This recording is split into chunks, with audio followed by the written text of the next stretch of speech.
మనం ఈ రోజు ఉన్న పరిస్థితి, ఈ సమావేశం జరుగుతున్న సందర్భము బహుశా భారత విప్లవోద్యమంలో చాలా చాలా అరుదైన దుఃఖకరమైన సందర్భం, చాలా విషాదకరమైన సందర్భం.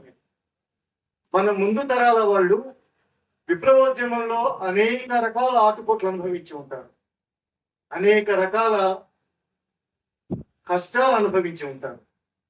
కానీ మన కాలానికి మనం అంతకు మించిన ఒక ప్రమాదకరమైన దుఃఖకరమైన సందర్భంలో నిలబడి మనం మాట్లాడుకుంటూ ఉన్నాం. అది పరిస్థితి. దీని చుట్టూ చాలా విషయాలు ఉన్నాయి. మనం మాట్లాడవలసినవి, వివరించవలసినవి, అర్థం చేసుకోవాల్సినవి చాలా ఉన్నాయి. ఆ వివరాలన్నింటిలోకి నేను వెళతానో లేదో నాకు కూడా తెలియదు, టైం లేదు కాబట్టి. అయితే ఒక్క విషయం మాత్రం నేను చెప్పి ప్రారంభిస్తాను. మనం పూర్వ విద్యార్థులు భారత విప్లవోద్యమం సమకాలీన సందర్భము అని రాసుకున్నాం. కానీ సరిగ్గా నాకు ఉదయం నుంచి అనిపిస్తూ ఉన్నది, ఇది సమకాలీన విద్రోహ సందర్భం.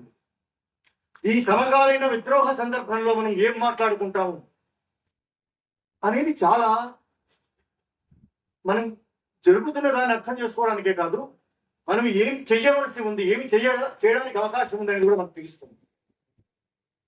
నాకు ఇంకోటి కూడా అనిపిస్తున్నది, గత 3 నెలలుగా మనమందరము ఉండవలసినంత ఆగ్రహంతో లేము మిత్రులారా, ఉండవలసినంత దుఃఖంతో లేము. చరసాని ప్రసాద్ అనేవాడు, మన హృదయం దుఃఖంతో ఉన్నది అంటే మనం సరిగా ఉన్నట్టు అనేసి. ఈ 3 నెలలుగా 2.5 నెలలుగా జరుగుతున్న పరిణామాలని నిజంగానే మనం లోతుగా అర్థం చేసుకుంటున్నామా?